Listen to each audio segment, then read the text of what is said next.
Day 5, Side A, Product in the Basement. Whoever had clanked open the door to the MLM safe house was gone. I stepped into a darkened foyer and ascended a stairwell towards a shadow-soaked second floor. Shrouded figures hugged the walls, their bodies twisted into unholy postures. You enjoy working with other people? I prefer machines. Hey, have you ever wanted to be your own boss? Actually, yes. I mean, no. Damn it. That multi-level magic works fast. Reaching the landing, I followed Katie's instructions and took the third door on my left. The room was pitch black, but I sensed a desperate energy that told me I wasn't alone. I smelled eucalyptus with softer notes of alpine snowbell. My gut told me it was probably better to do this in the dark. In lieu of the light switch, I flicked on my recorder. Part-Time Detective Case Note number 49. I'm speaking to a woman who escaped the top tiers of an MLM. Hi, could you please introduce yourself? Hi, my name's Caitlin, and yeah. And yeah, so if you can, let's go back to the very beginning. What was the first pitch you received? That's a good question. I'm trying to remember back. I think it was that a friend of mine that I had gone to school with had reached out to me, and I was actually in a job at that time that didn't pay very well, and I remember her calling me and asking me how that job was going, and I hadn't heard from her in a long time, and we were not even very close to start with. So it was a little surprising that she was taking such an interest in my job and what I was up to. And immediately she started asking me to come to a presentation on an MLM. Well, she didn't say it was an MLM, but on a business opportunity that could possibly help subsidize my income. And what was, if you can think through that process, what was the Yeah. most appealing thing about the pitch that really hooked you? These are good questions. I haven't thought Thank about this you. in so long. Yeah, I bet. Yeah, I think it was the idea that you could make money passively. I think that idea that, you could build this team that you would make, a percentage of their commission or the commission of what they sold. So you would consistently be getting some extra money that you didn't necessarily have to put in the hours to earn. I think that was really appealing. And also that it was something that was part-time, Note to self, I certainly knew the appeal of that. so that I could keep my other job because there were certain aspects of my other job that I enjoyed and that I could just supplement the income and that I wouldn't have to take on, another full-time or another part-time job, that it was something that was flexible and low hours. And yeah, and if I think back, like, it was a little bit too good to be true. You know what I mean? Like, it sounded, but it sounded really great. And so, yeah, that should have been my first clue though.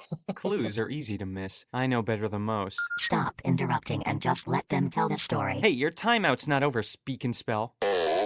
That's better. Sorry, Caitlin. So it sounds like it really appealed to you that you got to stay in control. You weren't surrendering control to someone else. Right, that I would be my own boss. Yeah. Yeah, yeah, and that I would call the shots and I would dictate how many hours and what hours I put in and the effort that I was putting in. And I know this is a really long time ago again, so I'm not asking for a quote, but Yeah. can you think if you had any kind of hesitation that you voiced and how they soothed that hesitation? Oh, yeah. I think the thing that I and a lot of people immediately say is I don't like to sell. Selling has sort of a bad connotation. And the other thing too that I remember I specifically said is I don't use a lot of products. I'm not a huge product junkie. I just sort of minimal makeup, minimal skincare. I think I was washing my face with a bar of soap at the time.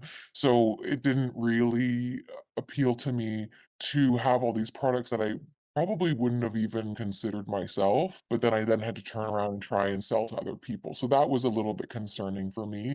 I didn't love selling people so much stuff because I don't think that people need that much stuff, and it felt sort of out of alignment for me.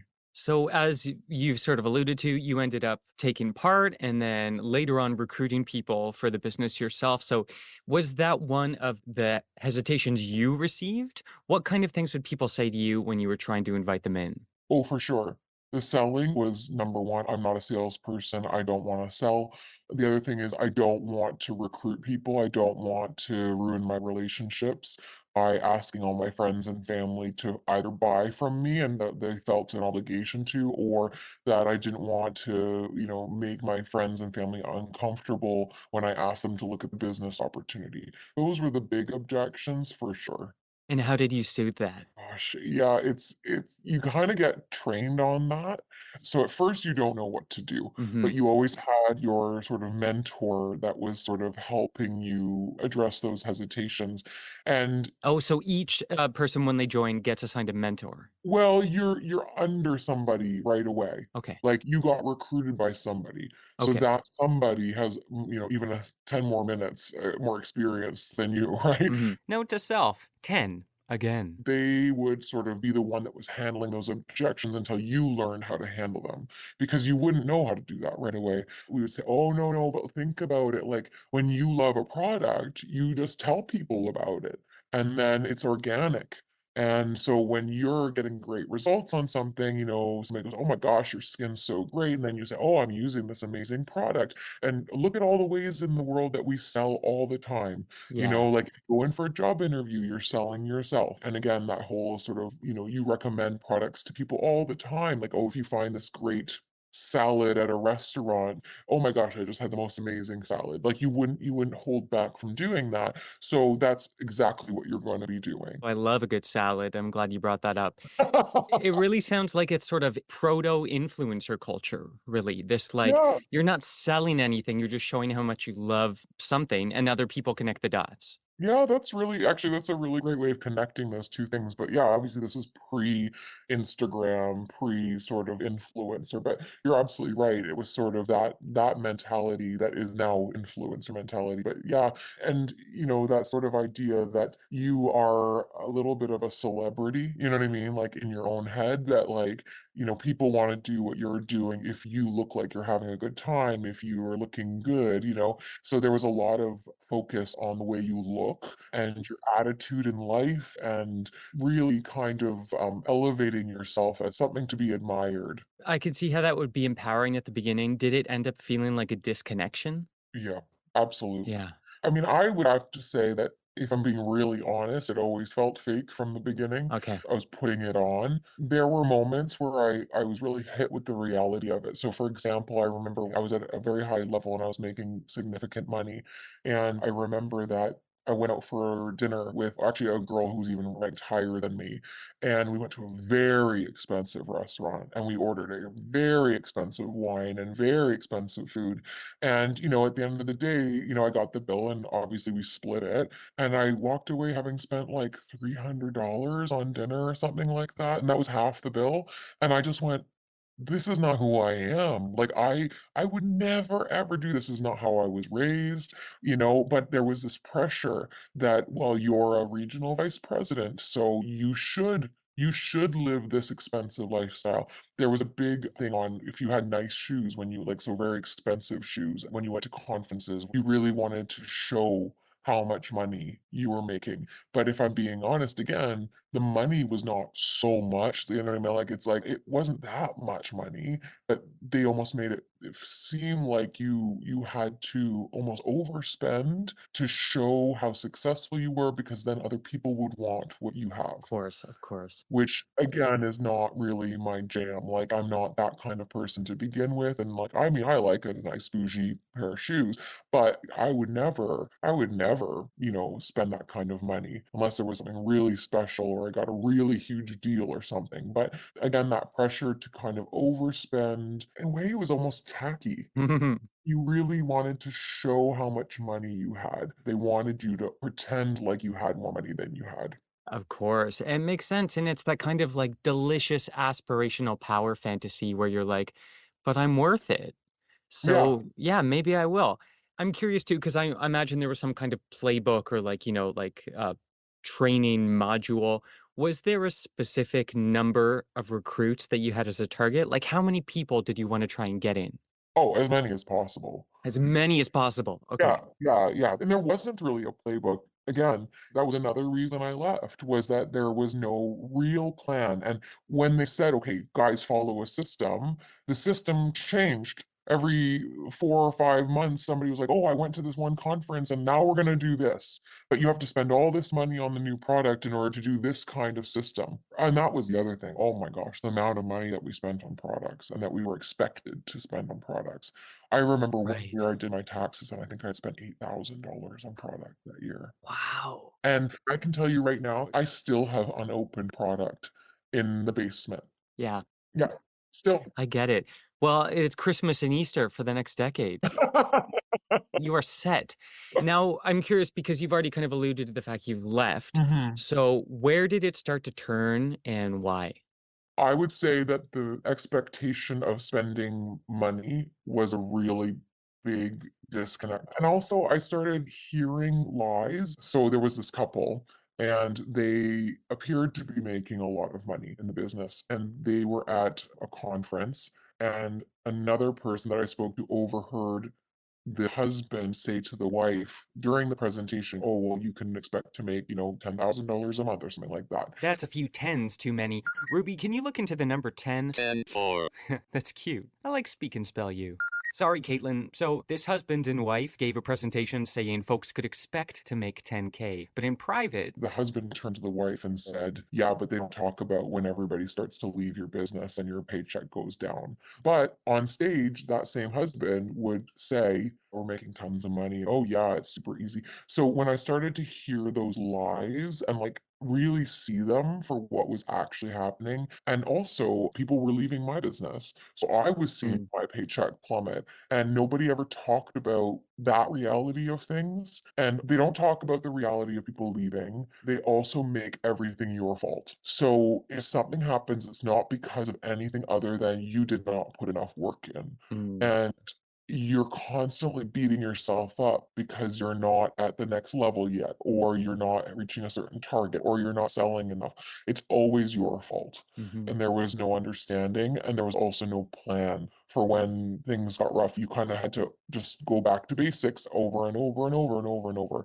And the truth is that when people are spending more than they're making, they're going to leave. Mm. I would say even now, to be honest, I really don't keep an eye on what's happening, but I have heard that the top people that were the top people when I was there, the really, really top people, like the ones who got really like into the business, those people are still okay because they were the first in. And they would constantly say you don't need to be the first in, but you can just see that those people are still making a lot of money. And most of the people that I know underneath them, or a couple degrees underneath them, are not. Right, right.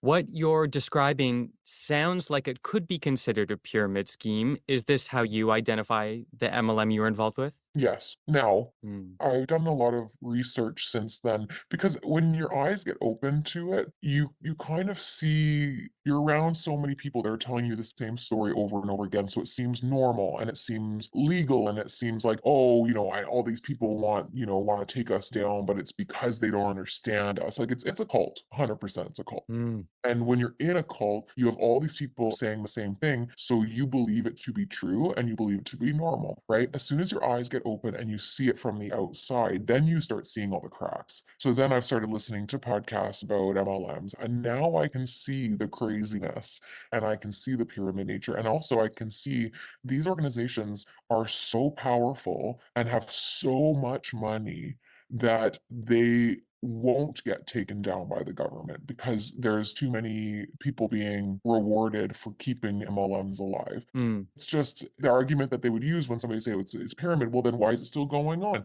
If it was actually a pyramid, wouldn't it be shut down by the government? mhm. No, because when you really look into it, these are, billion-dollar companies, and the governments are not going to shut them down. They're too powerful. They're too big and they're too powerful. Note to self, like any good pyramid worth its Egyptian rock salt. Yeah, that makes sense. So I have two final questions. The first one is, from a cautionary tale perspective, what kind of invitation are you most suspicious of now? Anything that asks you to recruit other people. That's number one. And I would say the second is I think that anytime you hear something is completely passive and you don't really have to work that hard, I think then you have to kind of question it for sure. That makes perfect sense. And my final question is, because of course you learned a lot of tools and techniques through this.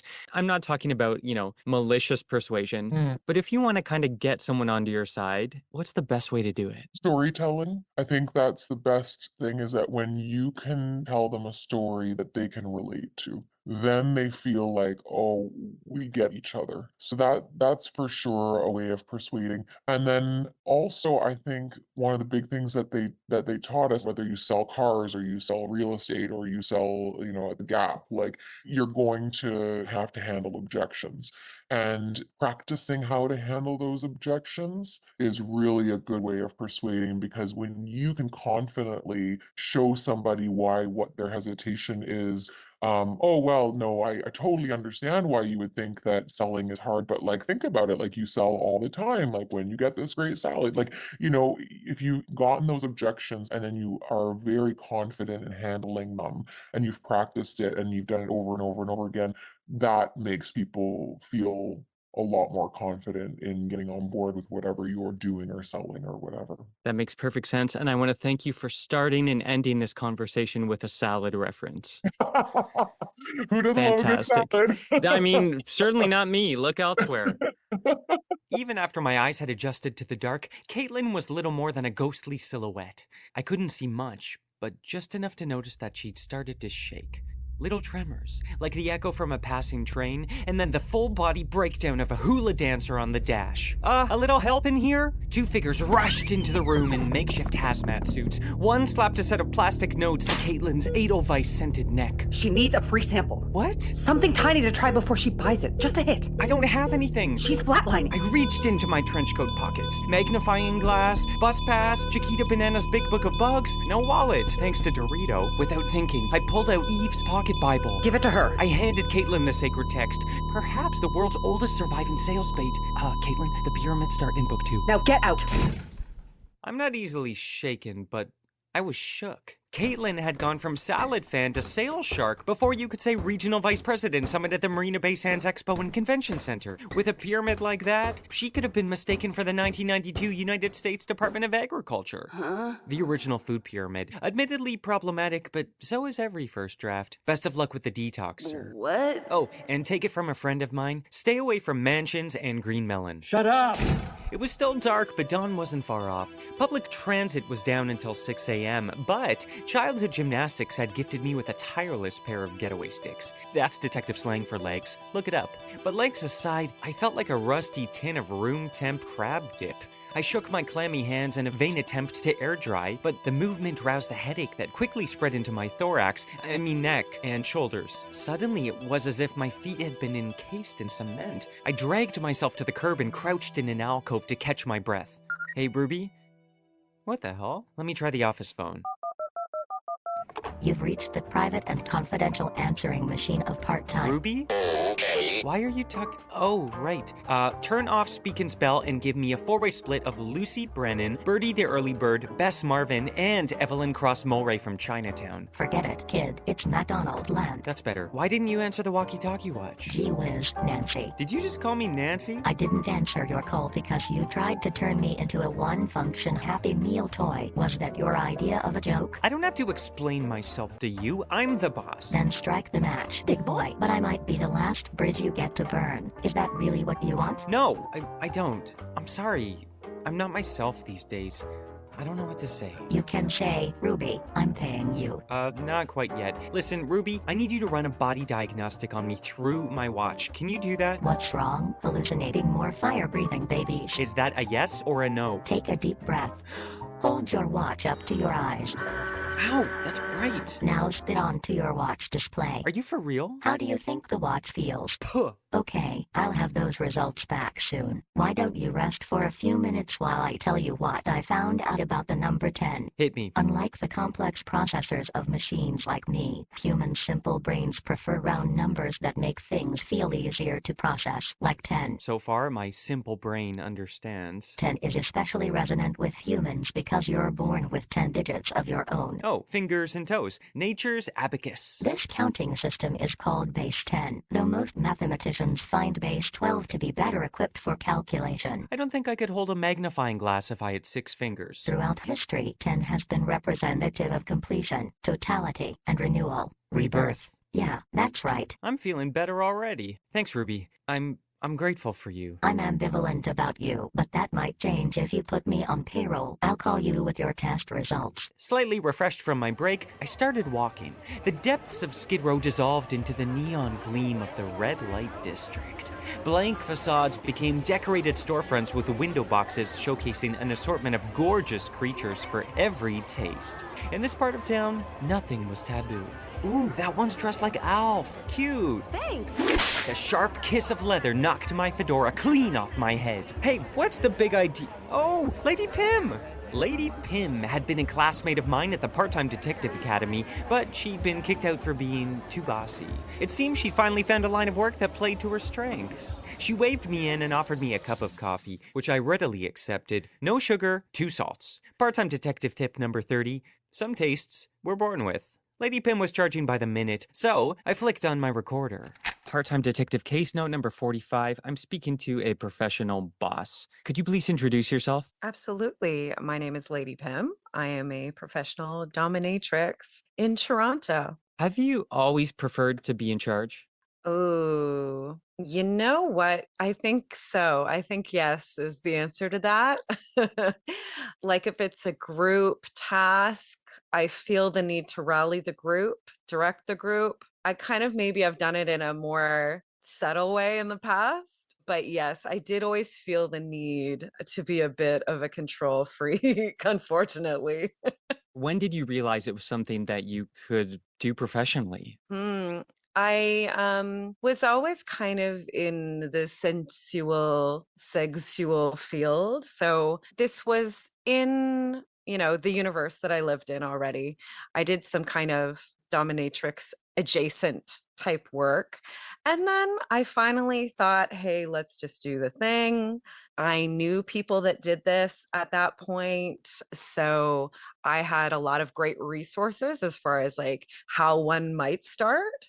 So I saw a tweet or some sort of social media post of somebody that owned a play space here in Toronto, and they were looking for dominatrices. I think they were kind of saying like, oh gosh, it's so hard to find like really good people to work here. And I was like, oh my God, are they hiring? What's happening? And I knew them. So I messaged them privately and I was like, just to clarify, are you like looking for pros to start working at your space? And they're like, why are you looking? And I was like, I think so. They're like, come in tomorrow. And we chatted and made it all happen. Yeah, I'm so curious. How does it work? Like, do you kind of bring each other in? How do you learn how to do this? Yeah, there's no rule book is the thing. So everybody kind of goes into it differently. There are lots of classes I and feel like a dominatrix would really it would be antithetical to having a rule book. Like, you want to be the boss from day one. right. That's a good point. That is a really good point. Yeah, it would kind of do us a disservice if it was super regulated, I think, right? It's like you're in a creative field, right? So it's so subjective and you find your specialties and you find your style and it's very different from one person to the other. So like as far as learning, you just got to expose yourself to a lot of different styles and then kind of choose your own where you want to fit in and where you want to specialize. There's lots of podcasts and lots of people do this work they can learn from. You can like do consultations with pros. You can do shadow sessions with pros. You can learn a lot just in your personal life through play and trial and error and discovery. And yeah, you've just got to try and learn as much as you can, as best you can, so that when you start, you're relatively equipped. And then the main thing I think is that you actually never stop that learning journey. I'm like 10 years in at this point. Note to self, 10 again. And every day's a school day, baby. Keep learning. I think that's really important as a dominant to have a humble mindset also. Keep the ego kind of in check a little bit, or else it could be dangerous, right? Interesting. So as you sort of built your idea of how you fit into that space. How did you navigate that line where you were in charge, but you were, like you said, you didn't surrender to the ego? I think there's a learning curve that happens in any field where you start off and you start learning things and you're like, oh my God, I'm amazing at this. I'm so good. And then you reach a point where you realize how little you know. And then the true learning kind of begins. So, I think for me, that came kind of early of like, I was surrounded by a lot of people that had been doing this a long time and had so many skills that like I felt confident at the stuff that I already, I guess, was confident in. But I very quickly realized that, like, oh my God, there's literally so much to learn and I will never stop learning. So I was like, I'm going to make this a thing of like, I'm always going to take classes. Even when I'm teaching classes, I'm still going to be taking classes. I'm going to be going to events. I'm going to be talking to people and just trying to get as much information as possible. Could you give a specific example of one of those early lessons that you learned? Yeah. I just taught this class where it's like about the building blocks of kink. It's called exploratory kink is the class. And the anecdote I tell at the beginning of the class is like when I first started doing this type of work, I have a very approachable brand. So I got a lot of people who are new to kink coming to me because I'm less intimidating, I guess, in my branding. And so I was like, okay, I got to develop some sort of format for these beginner type sessions. So I was like, a sensation platter, I called it. And I'm like, I'm going to introduce you to a bunch of physical sensations, all at like low intensity, and see what you like. And then we'll go from there. And I had a client that I introduced them exactly as I said, a bunch of physical sensations. And then afterwards, they were like, okay, can I ask you a question? I was like, of course. He's like, was that kink? I was like, damn, okay. Like it's a part of it. And then you kind of can build from there. But like I didn't have that intentional conversation of like physical sensation is one building block of many. And people have different priorities with what building blocks are like near and dear to them and important to them. And like some people, physical sensation is like way down the list. Wow. Like maybe he was expecting me to order him around, for instance. Okay. And I was like, here's what a little bit of flogging feels like. Here's what a little bit of electrostim feels like. And he was like, when are you going to tell me what to do? You know what I mean? That's like, right. Yeah. There's a What were you total waiting disconnect for? that I was like, wow, that didn't hit at all for him. Yeah. At Yeah. all. And I got to figure out like different ways to find out what's important to people before I do an intro level session with them, not just as make an assumption like I did. So that goes into my next question, which is what's the appetite for this? I know there's no one answer, but what do you think, a lot of people who look for someone to professionally create this scenario for them are looking for, and why can't they find it in their ordinary lives? I think there's a lot of shame attached to some of the activities that we do in kink, specifically with like straight cis men and how they're cultured to not do activities that are like quote unquote feminine. So stuff like receiving anything, right? It's very taboo for cis straight men to be bottoming in an intimate scenario in any way. Another big thing is that like I'm very experienced in what I do, and some people want to try kink, but there are people to do it with also don't know what they're doing, and they just want somebody that knows what they're doing to start them off on their kinky journey. You know what I mean?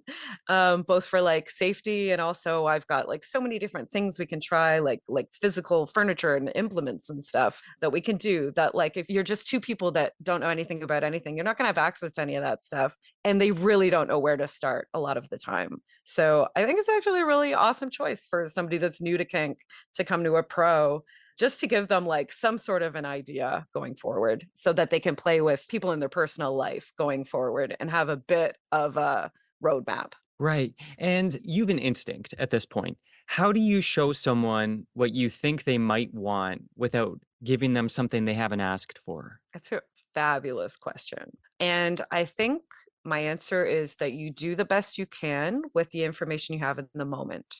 we can like have our goal alignment in that, and you can still get surprised through exploration.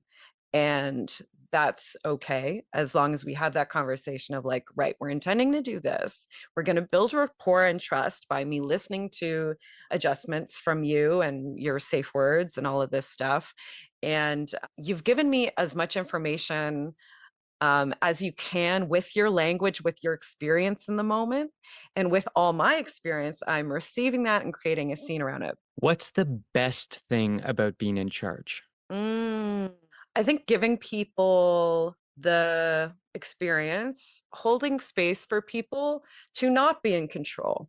So that feedback of like seeing a person totally surrender or like get lost in like all the sensations that are happening and like have an emotional experience and maybe, you know, just be very authentic in themselves. And me just be the guide for that, and then have, you know, a big reaction afterwards of like, oh my god, I've never experienced like anything like that before, or oh my god, I went so deep, I didn't expect that, or like I didn't expect that I didn't think I would enjoy half that stuff, or like someone being very intellectual about it beforehand and then suddenly their brain just shuts off and they just get so embodied. Like I love being able to, if it's going back to like being in control, having this controlled experiment for them that's, you know, just here now in this room with us, right? And this is their time to just go wherever they want to go. And I'm guiding and directing and controlling kind of their whole experience. And I think that's really awesome and like really valuable type of work. I think people really appreciate handing the keys over, whether literally or metaphorically. Sometimes you're driving their car. It's so interesting because the way you explain it, it really sounds like the transfer of power is going towards them. Is that correct? Yeah, absolutely. The submissives should have all the power in the scene, right? Like if we're talking about the fantasy of what I do and the reality of what I do, the fantasy is that I'm in control. The reality is that they're coming in and I'm saying, right, what would you like to experience today? Would you like to explore? How do you want to feel? Like what's going on in your life right now? And like maybe how does that influence how you want to feel right now with me right now? And it's very collaborative in that way. And it's like, okay, where should we start? What should be the middle bit where we're spending the most time? And then how would you like to end this? And then when the scene starts, I direct it and guide it, as I said. But they still obviously have their safe words to make adjustments along the way, because I'm not a mind reader, even though I'm a very good communicator and I'm very good at intuiting and reading people, still human. So there's communication beforehand where it's a collaboration. There's communication throughout, both with their body language too. Like I do things and then I get reactions and I'm like, great, they're clearly really enjoying that. Okay, let's go for it. Let's do more of that. And then after it's like, okay, how are you feeling now? Yeah. Is it different from when you walked in? You know, what's the most memorable part for you? What would you like to do more of and explore further? And then I'm like, get a meal. Here's water, you know, and send them off their merry little way. How would you convince someone who was maybe on the fence but interested? What's your sort of most persuasive thing you can say to get someone to try Dom sub play? I would say that a lot of people hold assumptions about this type of play, but it's so much more nuanced than that.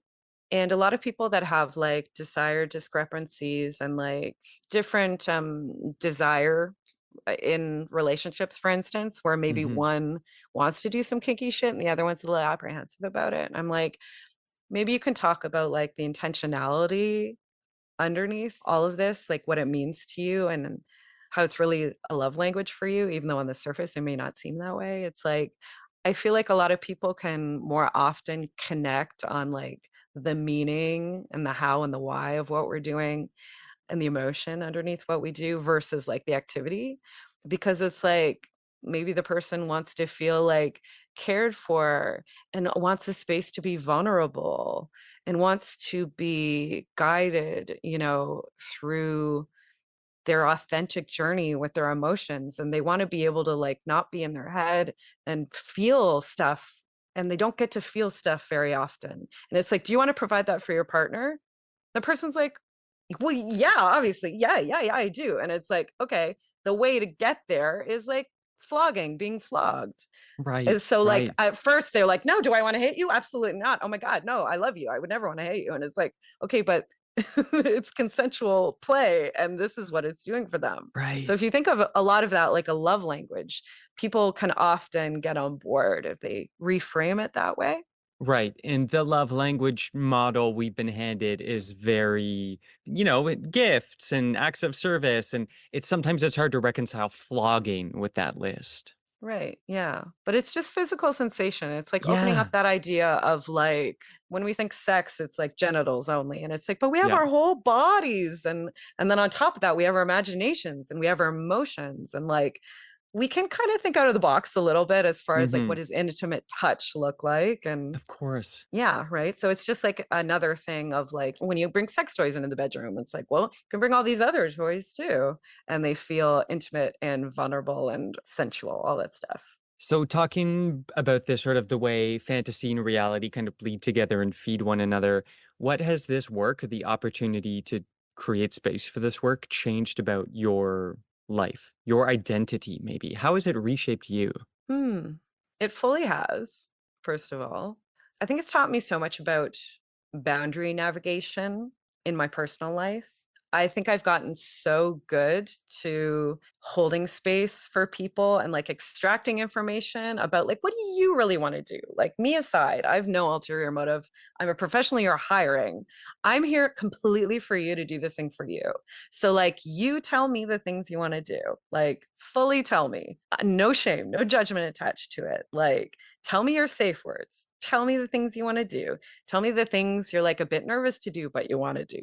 Let's talk about all of the nuances of what you want. So I hold space like that so often for people. And I think how that's reflected in my personal life is I'm like, I don't do that quite as often as I should or I'd like to, you know? Yeah. And like just like I do that for other people, I should be really forthcoming about like how I want to show up in intimate scenarios and dating scenarios, relationship scenarios. I think it's taught me a lot of those tools, or at least solidified a lot of those soft skills that happen in relationships. So I think I'm like way more skilled in that stuff than I used to be. I love that. This is my final question. In the relationship of Roger and Jessica Rabbit, who's the Dom? Isn't that a great question?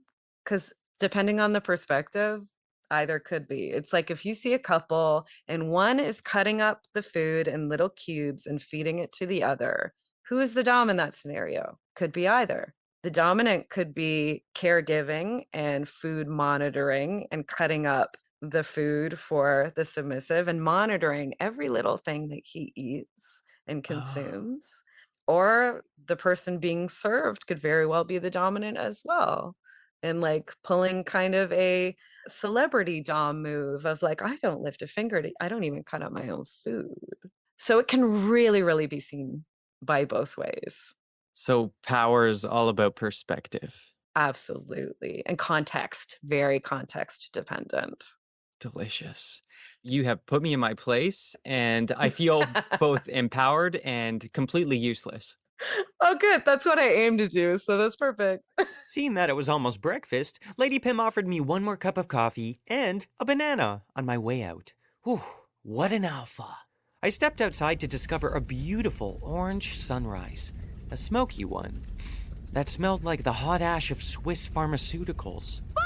That's the sun, pal. Guess you're not a morning person. Excuse me, ma'am. A firefighter pushed past me, clutching a hose, its tube spiraling behind him like a rubber chemtrail. It smells like burnt rubber and under-eye cream. What's happening? Ma'am, please step back. Ma'am? Oh, sorry, I just assumed based on the length of your shorts. Captain, behave.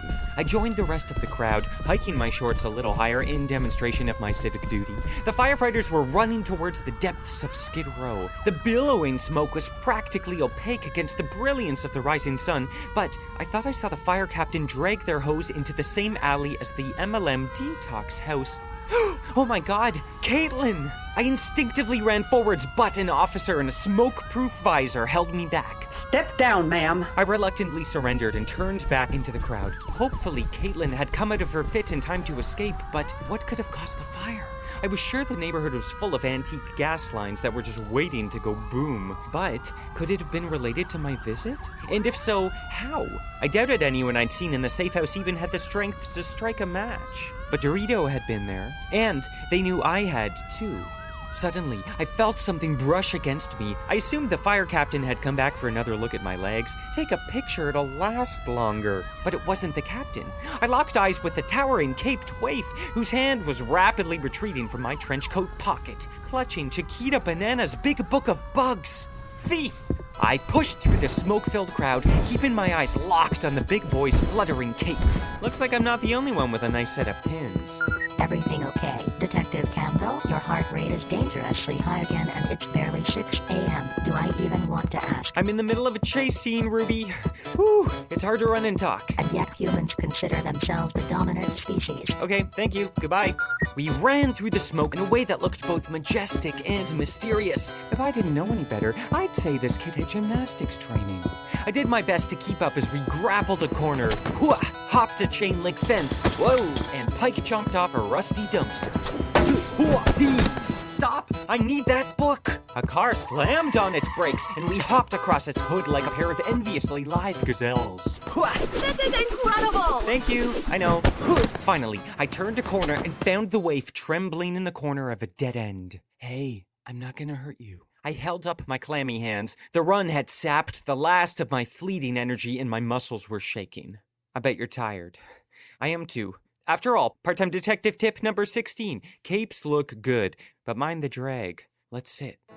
I'd seen this type before. Someone who'd wandered into the lazy river of crime only to discover it was a wave pool. The wave pressed themselves back against the bricks, watching me squat on the filthy asphalt to catch my breath. Their eyes were their own, but the rest of their face was a total skin graft. When your life's on the line, sometimes a new name isn't enough. I can help you. Sit down and let's talk. We sat. As their butt hit the pavement, a torrent of cassette tapes tumbled out of their jacket pockets. I flicked on my recorder. I'll just say my name is Billy, and that's all you need to know. That's all I need to know. So, Billy, tell me about the first time, if you can remember, you encountered a subscription service you couldn't refuse.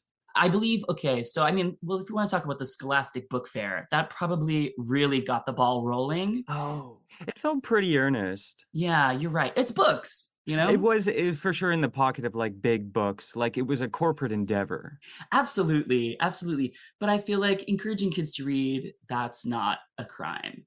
But when the little booklet of stamps showed up in the mail, that's when I knew I had found my true love. Okay, what are the stamps? So I don't know if it went to everyone's house, if everyone got the same offer. Yeah. But I just remember going to the mail and then there's like this booklet of stamps, like postage stamps, but each stamp had an album cover on the front. Oh. And so I think initially it was just like, ooh, free stamps that you could like lick and stick on things. But then I did my research. I did my due diligence as an 11-year-old. Okay, you were 11 and this was Newfoundland, right? It was. Okay. We have more information now to discover my identity. I'm pretty sure they can't come after me for like a 30-year-old crime, right? Oh, are you earnestly afraid of sort of litigation? No. I don't think this company even exists anymore, but they're welcome to try. They can't prove anything. I mean, why not? The statute of limitations on sexual assault is shorter than that, so I would be amazed. This is true, yeah. So the basic premise, if you don't know, they would send this mailer out. It was like a postcard, I want to say, or something that you could like attach these stamps to. And the idea was, and forgive me if I'm wrong, the idea was you chose 12, and for me, this was cassette tapes, right?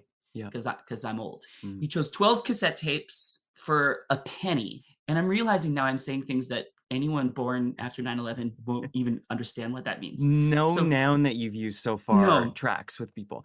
No. Yeah, but so was it a penny per cassette or 1 penny for all of them? 1 penny for 12. Wow. Note to self: base 12, the new 10. Yeah, I mean, come on. Can't be that. How do you say no? The catch, however, was in the fine print. Basically, once you receive your 12 cassette tapes, you were then on the hook to buy 3 more cassette tapes at full price plus shipping and handling, which I Right. mean, it worked out to like $30 a cassette, which is Wow. insane. Right. So then basically the penny offer is just the hook. It's like the worm on the hook. Yeah. That is the hook. And I would argue like stamps and you're leaning towards children. You're trying to encourage Yeah, kids. it's a game. It is. It really is. It's a fun game of like, what am I going to choose? Obviously, the Bodyguard soundtrack. Obviously, probably I think I got Jesus Christ Superstar. I was just Oh, wow. dipping my toes into the Andrew Lloyd Webber world. So yeah, so the cassettes arrived. I'm excited. Did you tell a parent about this? Because this seems like something you could get away with by yourself. Like kids have access to pennies. I had a few pennies. I want to say my mother was involved in the Okay. scam. Like she realized what we were getting into. But one thing you need to know about Debbie, that's my mother. Okay. She loves the scam. I mean, I don't Oh. want to get her in trouble. She loves speaking to the manager. She loves sending Oh, things back. wow. She Okay. was Karening before it was a thing. Okay, she's an OG. She gets the Yeah. kind of rush of fighting the system in that way. Okay. The number of times like I took this woman on a trip to New York City. She'd never been. The two of us went for like 3 nights. We saw Cheetah Rivera on stage. I wept. She slept. When I tell you in talking about this trip, the highlight, the thing she brings up the most Yeah. is how she talked her way into a free manicure. Like that was her favorite part of the trip to New York. That and the knockoff purse she found for like, Oh, wow. she loves it. She loves a deal. She Yeah. loves a scam. I love that. And I don't want to take us off the path, but I am really curious about how she talked her way into that free manicure. Maybe we'll come back to that. But that's for another episode for sure. Yeah, The okay. escapades of Debbie. Yeah. She's like, but this is fine. I'm going to get you out before, the heat comes on. It gets rough. She had a plan. She had a plan. Next thing you know, Columbia House, Mr. Columbia himself is sending like letters being like, now it's time, you gotta pay the rest of the deal. Yeah. And this is when my mother springs into action. By faking both your deaths. And moving the entire family to Puerto Rico. It was the only solution.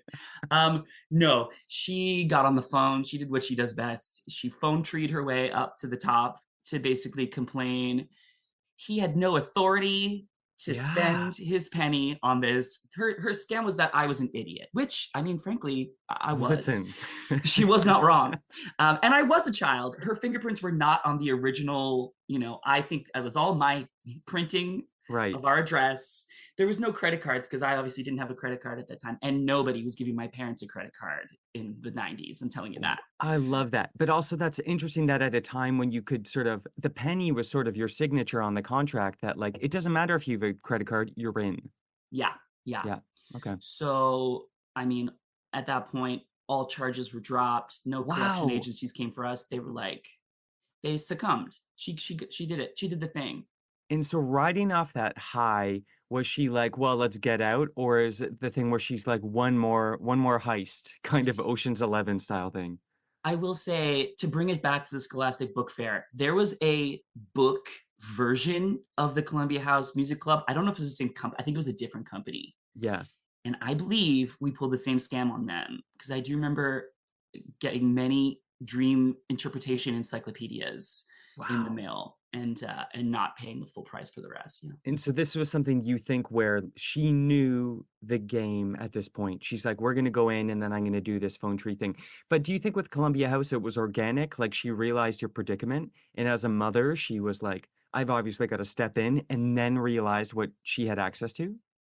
I, having not spoken to Debbie about this, I can find out and get back to you. I'm pretty sure she knew from the jump what was happening, and that was part of the deal. I think she probably recognized the scam as a scammer herself and was like, I'm going to out-scam the scam. That was the goal. And do you remember, because you were 11, and that's a kind of age where you're really starting to develop, I think, a bit of a private worldview. Do you remember what kind of, like, what was the teachable moment from this, if there was one? What did you interpret? Oh, that's a great question. I mean, my mom's sort of behavior would embarrass me sometimes, like, especially like in a restaurant or something, if she got very upset in an attempt to get free food. My mother never met a plate of French fries that was to her satisfaction. So like Oh, multiple man. sandbags. So I feel like this behavior of like her on the phone, basically calling me a useless idiot and trying to get out of this thing, I was probably more embarrassed than anything. Yeah, were you within earshot of that? Because that's a lot. That is. I mean, I have a memory of it, but it could be, as with many memories, it could be like a memory that I've created by Yeah. telling myself the story over and over. A victim myth that's nice to hang on to. If you will. Yeah. If you will. I feel like I remember like the conversation, but that might have been something she tried to keep from me. Okay. Do you feel like for example, I remember as a child, my parents were like, Do you not hesitate if a teacher or principal does something you don't like? Like, we're going to march in and kind of give them hell." And from that, I learned a bit of like, I developed what you might call authority issues. So, did that kind of like the next time you encountered a Columbia House type situation, were you like, I'll just scam it? I'd say that was probably the beginning and end of my scam era. There might have been some light kleptomania in the teens, a little shoplifting moment here and there. Uh-huh. But other than that, I'm a bit of a rule follower. And it's probably in an attempt to like not be my parents, Yeah. Like I'm gonna be a good boy. I definitely have a bit of like I need to please authority. I need them to know that I'm smart. I need them to know that I'm good. That makes sense because also in the crime ring of your family, you were the diplomat who kind of Yes. like quiet the room. And still to this day, when things get heated, I am always the one sending people to their separate corners and trying Yeah. to lead with logic. That's a super useful part of the crime gang because not everyone Yeah. can just be kind of popping off. No. Right. I also played a bit of the patsy, if you will, of the like clueless person who stumbled into the crime unknowingly, but knowingly. Okay. You could use that to your advantage. So that was, and since then, I think the Columbia House model has morphed into so many different creatures over the years. Have you ever fallen for something like that again, like a gym membership or one of those sneaky beasts? I mean, I'm no stranger to a 3-month trial membership Yeah. to like Amazon Prime. I will do that, but I will set a reminder in my phone for like the day before I'm about to be charged again to cancel and unsubscribe. You will not catch me sleeping when it comes to that stuff. I'm not accidentally getting charged. That's not a thing. Wow. I definitely like if I get an email and I don't know that person, I'm not clicking any links. I can see when the scam is coming for sure. I dabbled briefly in the world of that is a thing that happens. Note to self, the same cult, pyramid scheme, business opportunity as Caitlin. Was Billy at the safe house? More peer pressure than anything, but pretty soon in there, I got wind of what was being done, and I got myself out in time. So Lord knows who among us hasn't been tempted by a pyramid scheme. you see that white Mercedes Benz, and you're like, hey, it works. I'm worth it. I'll burn my life down for this. Fine. What do I need friendships for? 100%. You just keep on driving into the desert. Yeah. The only thing I will say, it still tempts me to this day, is a nice chain letter, like a pass this on or 12 years bad luck. I'm like, I'm not going to risk it. It's not going to hurt anybody.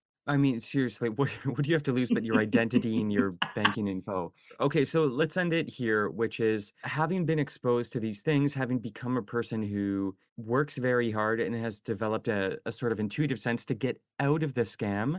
What is the alarm you look for in a deal that seems too good to be true, or when you get the sense someone is trying to persuade you into certain behavior?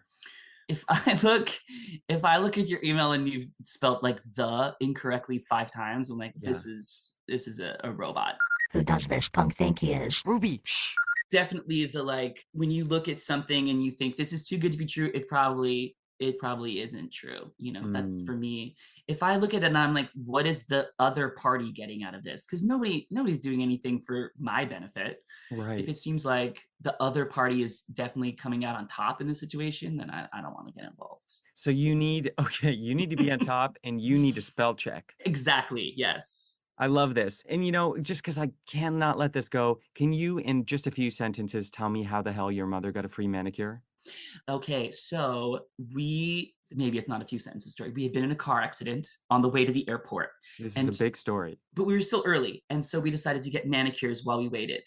And then they started calling our names on the speaker because our flight was taking off. Was So this a manicurist in the airport? in the airport. It was an airport Okay. manicurist. That's a And great hustle. she had her manicure already, and I was waiting in a massage chair for mine. They're calling our names. We had to run. And so my mother had prepaid for both manicures. I never received my manicure. So she spoke to I don't know how she got in touch with the airport manicurist when we were back in Newfoundland. Okay. She called and she got my manicure and her manicure refunded somehow, even though she received hers. Right. And she knew every moment what she was doing. Oh yeah. But she was holding that phone. She'd taken off her dangly earring to hold up the handpiece, and her nails looked amazing. They sure did. They always do. Well, listen, I guess your mom's lucky to have you around to put out those fires. I do what I can. I do what I can, Trevor. And distract from the fires of your own, I'm sure. Thank you so much. I've learned an incredible amount, and my fingernails look awful. So I think it's time to go to an airport. Let's make it happen. Suddenly, Billy's gaze shifted over my shoulder and his smile vanished. Detective Campbell? I twisted to see 3 women in chunky knits with matching strollers. I'm kind of in the middle of something. Huh? I turned just in time to see Billy slip into a manhole with a flutter of his cape and a clatter of cassettes. So much for my backup. So, who were yous? We're moms, Detective Campbell. Any of you named Debbie? Eve's been trying to reach you. I haven't been notified of any missed calls or more bricks through my window. She's discovered a clue that she thinks might be helpful, but she needs to show it to you in person. Come with us. Okay, can it wait? I've got a few hot leads of my own. Always contrary. You work for Eve and the OBS detective, but it doesn't feel like you're on our side. Part-time detective tip number 6. I take clients, not sides. A hand extended from one of the strollers, clutching not a rattle or other plastic plaything, but baby's first taser. Come with us and we won't have to use it. Sounds like Eve forgot to change her double A's. Uh-oh. I somersaulted backwards just as the taser's barbed darts reached for me with a 50,000-volt handshake. You're off the case, Detective Campbell. We'll solve this mystery on our own. Fine by me. People keep telling me I should be my own boss. If you ever get tired of being Eve's lapdogs, you should try it. We're not dogs. We're Their mouths twisted in anger, jaws dangerously agape, skin stretching to the point of tearing like off-brand cling film. I pushed away in horror, tumbling backwards into the manhole, smacking my head between solid concrete and steel footholds like a long-legged pinball.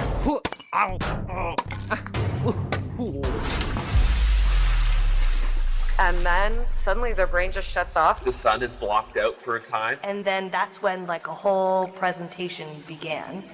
I didn't know if I was conscious or not, but I was aware of a tremendous weight bearing down on me. You're under somebody right away. All these people want to take us down. You would work under me. I work under this person. This person works under... I was in immense pain. I was in tears, like just miserable. How do we get out of this? You kind of have to choose. Between what? Do I just assume that all these other things are wrong and the Bible is right? Or is it more likely that perhaps these authors just didn't know certain things? Eve's Bible? Right. What did all those scribbles and highlights mean? I'm not a mind reader. It was some kind of code. It's like a dense mesh, like a wedding veil. It's like one of those beekeeper head things. Something fishy is happening here. Like you got recruited by somebody. Ugh, I can't crack it. Do the best you can with the information you have in the moment. Okay, Eve recruited me to save the children. But Dorito came back from the dead and Eve recruited them too. When you're in a cult, you have all these people saying the same thing. Then Eve's kid barfed prism juice and almost killed a mall full of civilians, including me if Ruby hadn't arrived. And now someone is definitely trying to derail my case and possibly break my spine.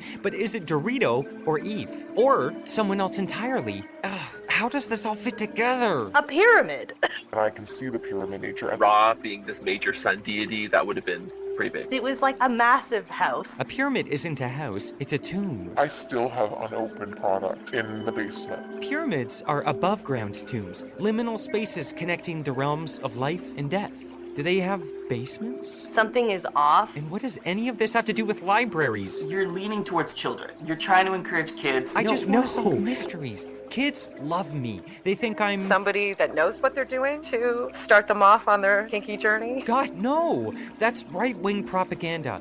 Kids like detectives because they understand our curiosity. People want to do what you're doing if you look like you're having a good time. Holding space for people and like extracting information. Yes, by asking questions, I'm creating space for people to tell their story. Storytelling? That explains a lot. It could be like a memory that I've created, telling myself the story over and over. Story, personal testimony. It trumps facts most of the time. They're the ones telling the story, not me, even though I'm also the narrator. But that's because I have... Elevating yourself as something to be admired. No, I'm just broke. I don't lift a finger I don't even cut out my own food. Oh my gosh, I just had the most amazing salad. Like you wouldn't hold back from doing that. Oh, come on. This is not who I am. I don't brag about my salads. A sensation platter, I called it. That's a bit poetic, but I hear you. Listen, I just want justice. I'm not doing any of this for attention. You are a little bit of a celebrity. Oh, I don't know if I'd say that. Like in your own head. Whoa, okay. Maybe I used to be a little overconfident, hard to handle even, but not after what happened in Peach Springs. You did not put enough work in. I worked that case to the bone. It's Dorito that... It's always your fault. What is going on here? I'm just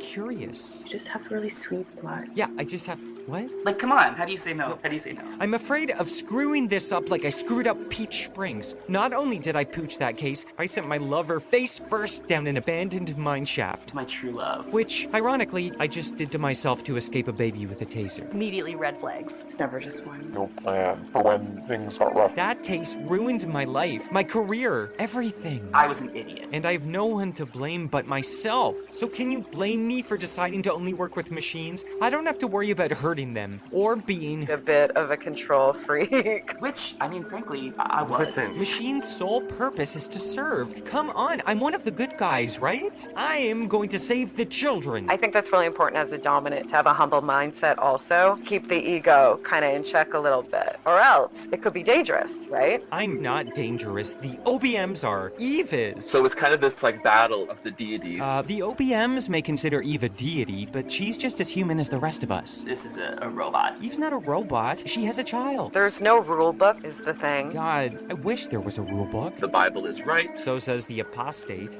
Wait, Eve's Bible? The Bible is right. I gave Eve's Bible to Caitlin. And then her safe house went kaboom. Did whoever set that explosion take Eve's Bible? Okay. Yeah. Like, what do you really want to do? You know, just here now in this room with us. If I'm not already dead, and that's feeling like a big if, I have to find Eve's Bible and crack the code. A serial go-getter? I think something's really wrong with me. The fantasy is that I'm in control. The reality is you're allergic. And though I wasn't convinced I was alive, I realized I was wet. If you have a tip, leave a voicemail. If you have a boat, send a text because I am trying to be on the lake this summer, y'all. Trust me, I'm a catch. A cruise does sound awfully nice. So I let go, losing myself on the gentle current of a river of blood, a swarm of locusts, cicadas, and flower petals scattered on the breeze. Of all the ways to die, this one felt awfully nice.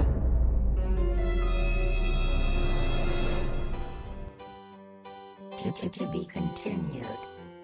The tape has ended. Please insert the next tape and press play. Now. Queerial is presented by You Made Me Queer and the Sonar Network. It's written, produced, and sound designed by me, Trevor Campbell, editing by me and Harlow Castillo, and mixing exclusively by Harlow. This episode featured Caitlin Duke, Lady Pim, Billy Lake, Stephanie Malik, Megan Hoople, Danny Stover, Andrew Scanlon, Nug Nargang, and a text-to-speech avatar named Kimberly as Ruby 3000.